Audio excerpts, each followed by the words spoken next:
Dentro de las medidas que han demostrado farmacológicas mejorar a los pacientes con insuficiencia cardíaca sistólica, tenemos algunos que mejoran los síntomas, pero no se ha demostrado que mejoren la supervivencia, lo cual no significa que no lo hagan. Y en ellos podemos destacar dos, que son los diuréticos y otro la digoxina. La gente con insuficiencia cardíaca sistólica con los diuréticos y la digoxina claramente se encuentra mejor, tiene menos disnea, menos descompensaciones, pero no sabemos o no hemos conseguido demostrar mejoría en la supervivencia de los pacientes. Decir que con digoxina no aumentamos la supervivencia es decir mucho, porque el resto de inotropos, como ya conocemos, aumentan la mortalidad de los pacientes por el riesgo arrítmico que conllevan. La digoxina por lo menos sabemos que no mata. Así pues, a un paciente con fallo sistólico dándole diurético y digoxina hacemos que esté mejor, pero no afectamos a su pronóstico de vida. Hemos de usar otros fármacos que, aparte de mejorar los síntomas, mejoren la supervivencia, y esto hay que grabarlos a fuego, porque los pacientes deben recibirlos lógicamente. Tenemos los IECA o los ARA2 en caso de que tenga tos o intolerancia por IECA, esto el paciente lo tiene que recibir, o la asociación de hidrolaricina con nitratos, especialmente en personas de raza negra, que parece que son una alternativa a los IECA o ARA2, que tiene un efecto especialmente beneficioso, insisto, en personas de raza negra, o en caso de intolerancia a ambos, a los IECA y a los ARA2, cosa rara.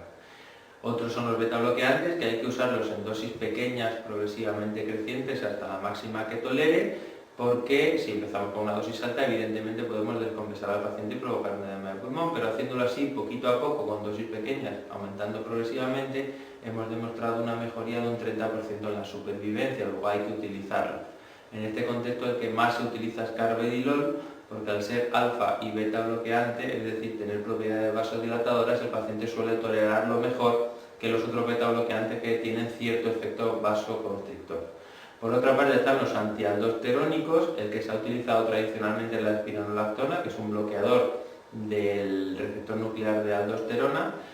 No es demasiado específico, también bloquea el receptor nuclear androgénico, por eso hay un efecto secundario que es la ginecomastia dolorosa en los varones, que hace que limite su uso con relativa frecuencia, y la eplerenona, que es un fármaco similar, más específico antialdosterónico, que no tiene por tanto efecto en cuanto a la ginecomastia, y que recientemente se ha demostrado su eficacia en personas que no están en una clase funcional tan avanzada, clase 3-4, como ocurría con los ensayos clínicos con espironolactona. Por eso, a efectos prácticos, hoy día, incluso desde fase 2, la recomendación, desde clase 2, la recomendación es utilizar un antialdosterónico siempre que lo permita la función renal y el potasio, porque evidentemente si el paciente ya está tomando un IECA o un ARA2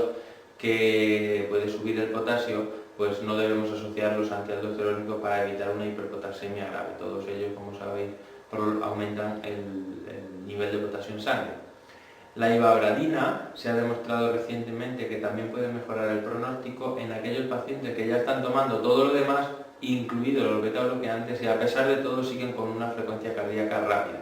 Esto, una forma de recordarlo, es que en la medicina tradicional china se comenta que los pacientes, las personas cuando nacemos tenemos un número de latidos del corazón, que cuando acabemos el número que nos ha tocado nos vamos a morir. Entonces esto, que es un poco pues, medicina tradicional, tiene su implicación práctica en que cada vez hay más evidencia de que en casi todas las cardiopatías, cardiopatía isquémica, insuficiencia cardíaca, un ritmo sinusal excesivamente rápido tiene un efecto deletérea en cuanto al pronóstico, y si conseguimos afectar a ese ritmo sin deteriorar la función contráctil de las células, cosa que conseguimos con ivabradina, podríamos mejorar el pronóstico del paciente, y de hecho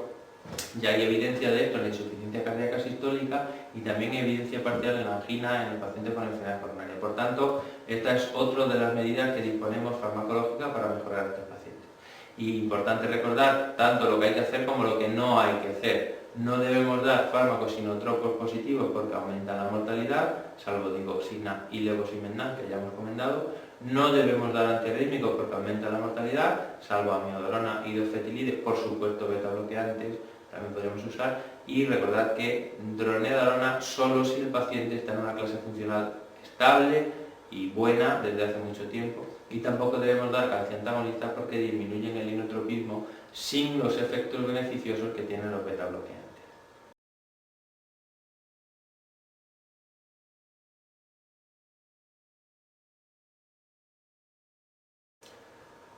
Aparentemente se trata de un paciente con insuficiencia cardíaca en situación de edema agudo de pulmón, Fijaos que la PCO2 está baja, como expresión de que está hiperventilando para intentar mantener la oxemia. Y la radiografía muestra que hay cardiomegalia, luego probablemente la fracción de eyección está deprimida. Luego a este paciente le vamos a tratar como un edema agudo de pulmón y lo que no debemos hacer es darle hoy beta bloqueantes, que son inotropos negativos. Habrá que esperar a que se estabilice la situación clínica para empezar con dosis pequeñas, progresivamente crecientes hasta la máxima que tolere. A modo de repaso, hay que recordar que la insuficiencia cardíaca se caracteriza porque hay un gasto cardíaco inapropiadamente bajo para las necesidades que presenta el paciente en un momento determinado.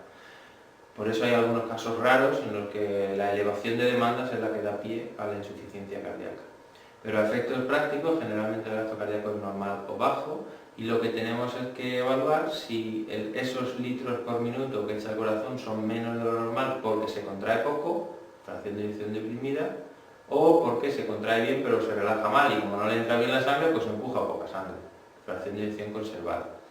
Os recuerdo que la fracción de eyección deprimida tiene fallo sistólico y diastólico, mientras que la fracción de eyección conservada solo tiene fallo diastólico. Sobre este mismo esquema podemos entender los síntomas. Si nos falta sangre hacia adelante, tendremos datos propios de hipoperfusión. En el lado derecho la hipoperfusión se expresa con hipotensión arterial y en el lado izquierdo pues con fatigabilidad, agotamiento cerebral, el paciente se encuentra cansado. Y esto pone en marcha mecanismos de compensación que luego vamos a ver. La hipoperfusión, los tejidos mal irrigados, pues ponen en marcha una serie de mecanismos de compensación.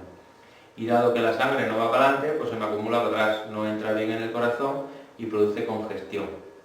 La congestión a nivel pulmonar produce los síntomas propios de congestión pulmonar, disnea, ortopnea, disnea paroxística nocturna, hipertensión pulmonar, etc.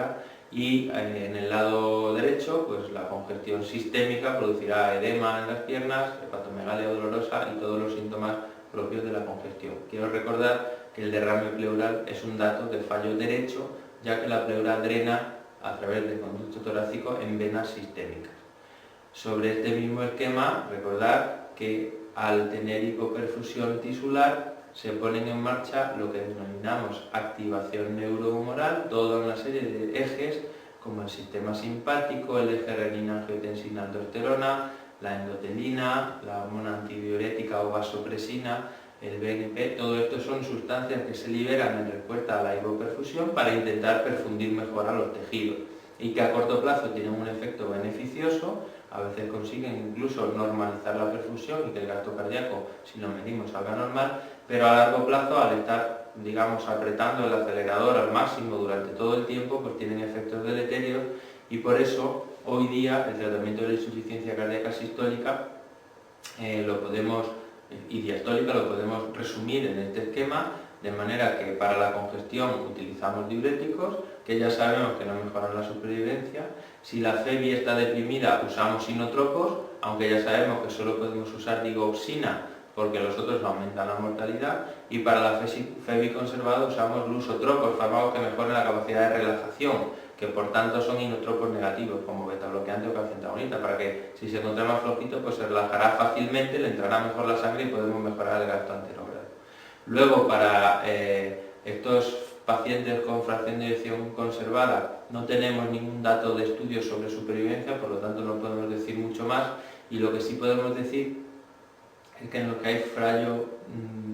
sistodiastólico con fracción de eyección deprimida, también es una buena opción dar vasodilatadores, como representamos con la flecha, porque facilitamos que la sangre salga más fácilmente de ese ventrículo que tiene poca fuerza. Por eso usamos IECA o ARA2 o la asociación de hidrolacina con nitratos en personal de raza negra. Y por último, hay que utilizar medicamentos que bloqueen el efecto de activación neurohumoral, que es el que a largo plazo tiene efecto deleterio y facilita el daño progresivo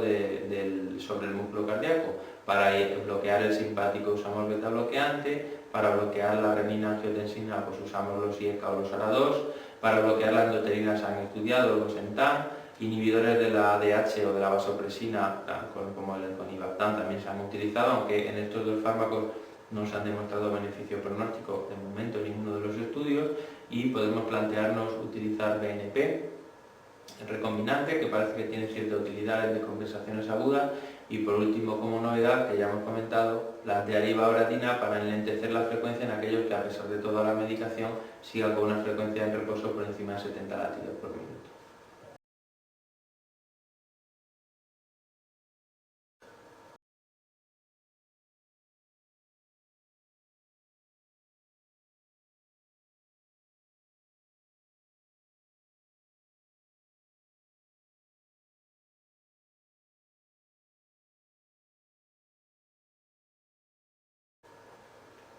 El trasplante cardíaco se reserva para aquellos pacientes en los que fallan todas las medidas que acabamos de mencionar como se representan en este esquema, de manera que la disfunción ventricular primero es asintomática, un buen día se hace sintomática y utilizamos fármacos para los síntomas y para prevenir el deterioro. La insuficiencia cardíaca progresa, llega un momento en que se hace grave y en estos pacientes pues apretamos la medicación al máximo con la espironolactona y nos planteamos procedimientos no farmacológicos como la resincronización cuando está indicada o la utilización del llamado corazón artificial de asistencias ventriculares, y cuando todo esto falla pues no nos queda más remedio que llegar al trasplante cardíaco. Pero evidentemente el trasplante cardíaco jamás tiene una indicación independiente de clase funcional, sino que hay que justificar que el paciente está francamente deteriorado para hacerlo, ya que la mortalidad aproximada de un trasplante cardíaco en el primer año ronda el 15%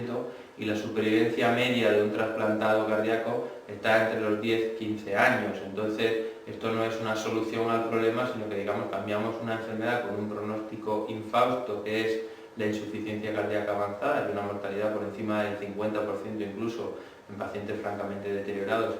en un año, lo cambiamos por otra que no es tan mala, porque la mortalidad es solo de un 15%, pero evidentemente una enfermedad con un 15% de mortalidad anual pues es una enfermedad grave. Es decir, es cambiar una cosa muy mala por otra que es menos mala, pero que no es la solución a los problemas. Por eso el trasplante cardíaco se reserva para situaciones, digamos, excepcionales en las que todo lo demás resulta ineficaz para mejorar el pronóstico y los síntomas al paciente.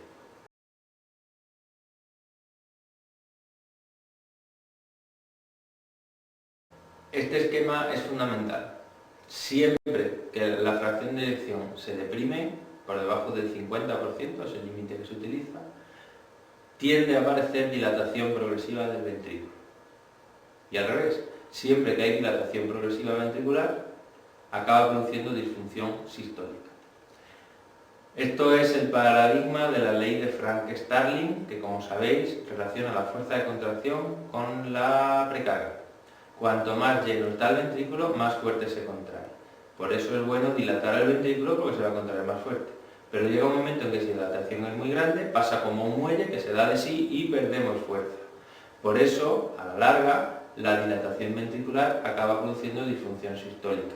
Y al revés, siempre que hay disfunción sistólica, como el ventrículo no se vacía bien, pues poco a poco se me va quedando más lleno, cada vez tendremos más dilatación. Y esto grabadlo porque sirve para prácticamente cualquier caso clínico saber si un paciente con insuficiencia cardíaca la tiene por fallo sistólico o por fallo diastólico, y de esta manera poner el tratamiento apropiado. De hecho, la única forma de saberlo seguro es midiendo la fracción de eyección, que se puede hacer con muchas técnicas. La habitual es la ecografía, aunque la más exacta es la resonancia magnética, y la importancia, insisto, radica en que el tratamiento es diferente. Todo lo que hemos comentado previamente en el esquema del tratamiento de insuficiencia cardíaca lo sabemos en la insuficiencia cardíaca sistólica, porque de la diastólica hay pocos estudios. Utilizamos fármacos lusotropos o inotropos negativos, pero no sabemos, no se ha investigado el beneficio sobre la supervivencia de estos medicamentos en esta circunstancia, o los datos que tenemos son aún muy preliminares. Por lo tanto, en vista de que con el paso de los años la gente se va haciendo más mayor en los países industrializados y que cada vez vamos a tener más insuficiencia cardíaca con fracción de eyección conservada, este es un campo probablemente en el que haya que investigar mucho para poder mejorar los conocimientos que tenemos ahora del tratamiento apropiado de los pacientes.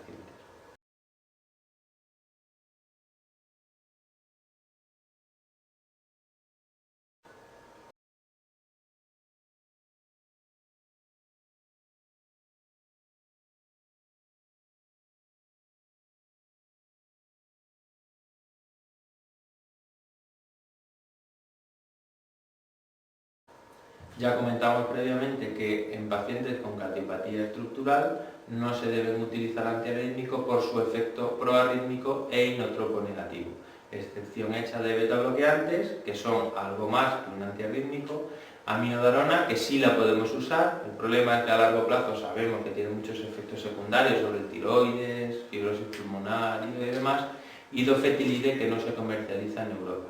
Os recuerdo que dronedarona se puede usar siempre que el paciente no tenga insuficiencia cardíaca avanzada ni con descompensaciones recientes.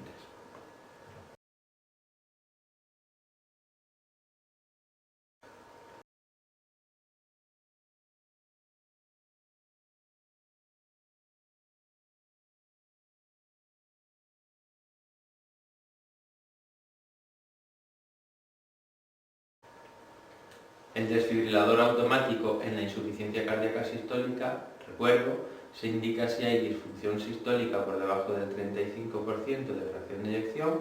clase funcional 2 o 3 a pesar de tratamiento médico óptimo, y os recuerdo que no se utiliza ni en clase 1 ni en clase 4 porque el de clase 1 tiene un riesgo bajo de arritmia, aunque tiene ventricular, y el de clase 4 tiene un riesgo tan alto de mortalidad por insuficiencia cardíaca progresiva a corto plazo que no merece la pena colocar un desfibrilador. También os recuerdo la indicación del resincronizador, que es insuficiencia cardíaca sistólica por debajo del 35%, clase funcional 3 o 4 y bloqueo de rama izquierda o, mejor dicho, QRS por encima de 120 milisegundos. Si está en clase 2 podremos plantearlo, sobre todo si el QRS está por encima de 150 milisegundos. Combinando estas dos indicaciones, como veis, casi siempre el paciente que es candidato a resincronizador también es candidato a desfibrilador automático.